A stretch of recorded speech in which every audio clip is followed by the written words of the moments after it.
আছেন সবাই? আশা করছি ততটাও ভালো নেই, কারণ প্রাণপ্রিয় জেলা আমাদের নোয়াখালীতে এখন ভয়াবহ বন্যার পরিস্থিতি। তো কিছু করার নেই আসলে। এখন বাজে সম্ভবত বাংলাদেশ টাইম রাত 5টা, ভোর 5টা। আমরা প্রবাসী, যার কারণে আমাদের কিছুই করার নেই।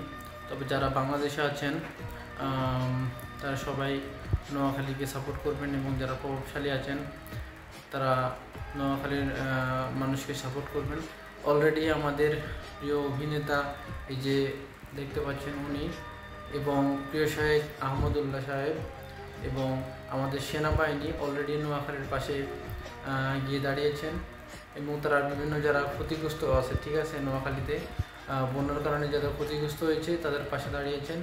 আপনারা জানেন যে ভারী বৃষ্টি এবং হয়তো ভারতের সেই বেড়িবাঁধ খুলে দেওয়ার কারণে হয়তো এই বন্যা সৃষ্টি হয়েছে।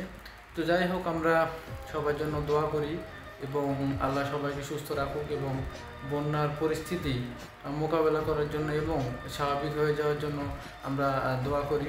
তো সবাই অসহায়দের পাশে থাকবেন এবং সবাই এগিয়ে আসবেন। আবার বলছি, আমরা প্রবাসী, আমাদের কিছু করার নেই, তবে মন থেকে দোয়া রইল সবার জন্য। সবাই অসহায় মানুষের পাশে দাঁড়াবেন, এগিয়ে আসবেন। তবে আপনাদেরকে স্যালুট জানাই যারা এই পরিস্থিতিতে নোয়াখালীর এই অবস্থায় আপনারা তাদের পাশে দাঁড়িয়েছেন, ঠিক আছে। তো আশা করি আপনারা সবাই পাশে দাঁড়াবেন। তো সবাই ভালো থাকবেন, সুস্থ থাকবেন, এবং পরবর্তী আপডেট নিয়ে ইনশাল্লাহ আবার আসবো। তো সে পর্যন্ত অপেক্ষা করুন। আল্লাহ হাফেজ।